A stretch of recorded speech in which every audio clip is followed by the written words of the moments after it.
Perkenalkan, nama saya Aksanto Ali. Pada kesempatan hari ini saya akan memberikan sebuah informasi tentang sebuah peluang usaha, di mana peluang usaha ini bergerak dalam bidang distribusi produk yang meliputi bidang pertanian, peternakan, perkebunan, perikanan, dan kesehatan dengan sistem network marketing.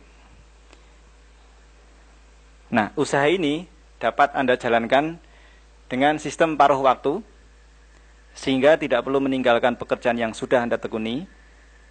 Fleksibel, artinya kapan dan di mana saja Anda bisa jalankan. Tidak harus dengan menggunakan modal yang besar, sehingga resikonya sangat kecil, tetapi memberikan kesempatan untuk mendapatkan penghasilan yang tidak terbatas dan dapat diwariskan. Tapi sebelum saya menjelaskan, saya ingin bertanya kepada Anda, siapa di antara Anda yang masih menginginkan penghasilan tambahan? Bisa tunjuk jari.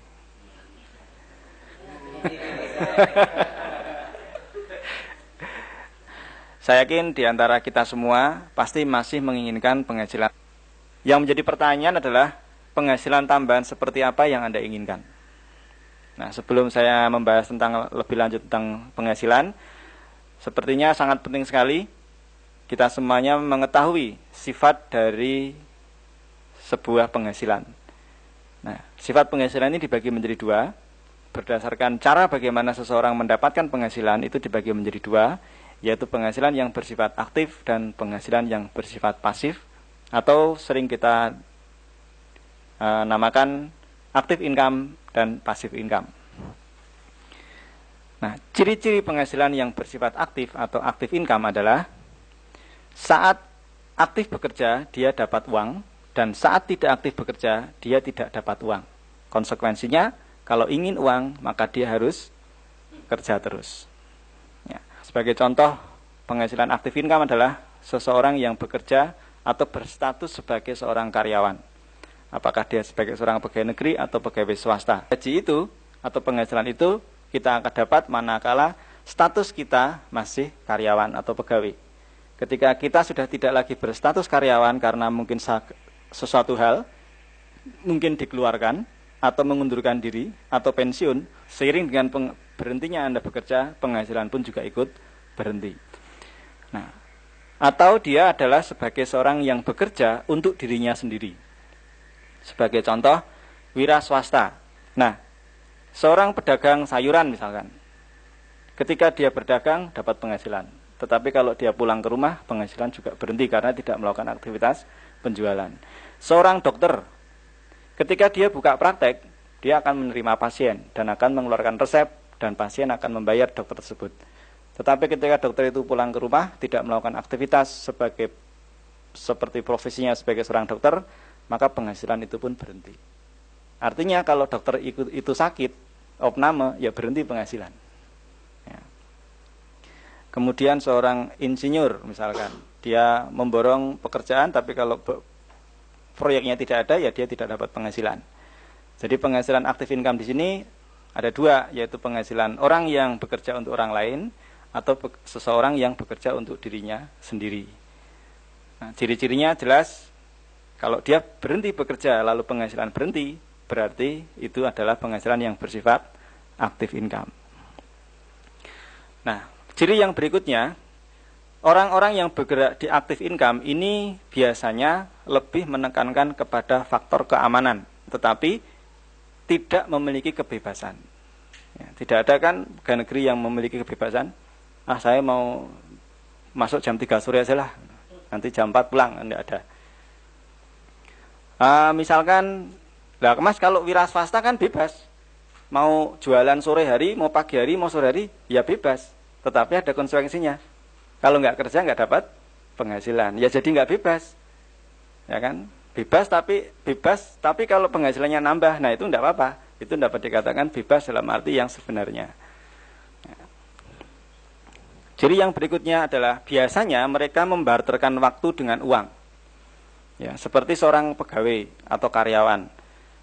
Itu kan sebenarnya dia membarterkan waktu dengan uang. Karena apa? Bekerja jam 8 sampai jam 4 sore selama 30 hari atau 25 hari kerja.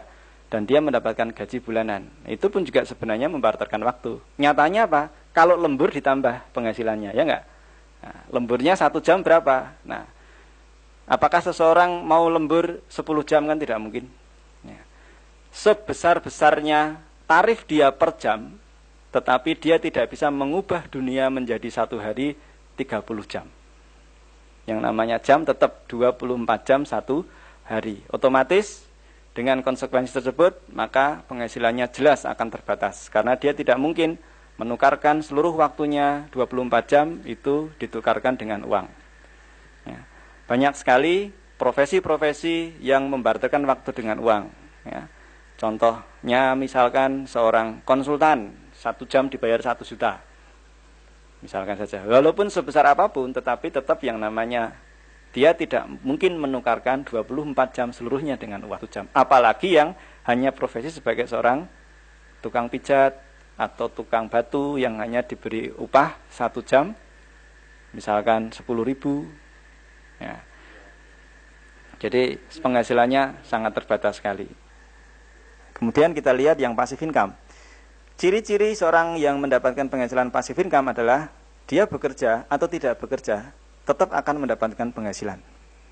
Nah, contohnya adalah seandainya Anda memiliki rumah yang Anda kontrakkan, pada saat Anda membangun rumah, sebenarnya Anda telah bekerja, membangun, mengeluarkan dana investasi waktu, tetapi pada saat Anda membangun, Anda tidak mendapatkan income dari rumah Anda.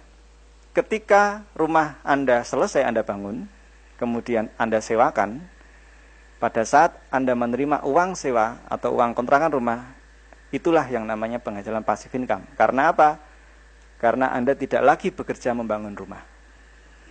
Anda tidur di rumah, Anda mendapatkan penghasilan dari properti yang Anda miliki. Kemudian Anda memiliki deposito. Misalkan Anda memiliki deposito 1 miliar, maka setiap bulan Anda akan mendapatkan kurang lebih 8 juta rupiah per bulan, kerja atau tidak kerja. Siapa yang bekerja? Uang Anda yang bekerja. Ya. Kemudian dia memiliki kebebasan waktu. Karena salah satu ciri orang yang mendapatkan passive income, ya, keinginannya dengan kebebasan waktunya, dia memiliki waktu untuk berinvestasi lagi. Nah, oleh karena itu biasanya, kecenderungannya, orang-orang kaya adalah orang-orang yang berada pada posisi passive income. Ya, tetapi kalau karyawan mau naik gaji saja harus menunggu kenaikan reguler atau kenaikan berkala, ya kan? Ya enggak? 2 tahun 25.000. Mau berusaha yang lainnya, tidak bebas. Dia lebih menekankan keamanan, tetapi tidak memiliki kebebasan. Nah, inilah ciri orang yang passive income. Nah, otomatis konsekuensi tadi yang telah diceritakan tadi apa? Penghasilan memang tidak terbatas karena dia lebih bisa mengoptimalkan, menginvestasikan waktunya. Dan sistem bekerja untuk Anda. Nah, kenapa ini saya jelaskan kepada Anda? Karena bisnis yang akan saya jelaskan nanti ini berhubungan dengan konsep bagaimana cara seseorang mendapatkan penghasilan.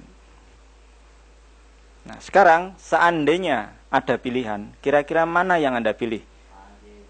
Apakah Anda memilih active income atau passive income? Ya. Saya yakin semuanya memilih passive income. Tetapi kadang-kadang dia tidak bertanya bagaimana caranya mendapatkan passive income. Jika Anda tertarik untuk mendapatkan passive income, di sini ada sebuah kesempatan untuk bergabung dengan bisnis NASA, di mana Anda memiliki peluang untuk membangun sisi passive income Anda.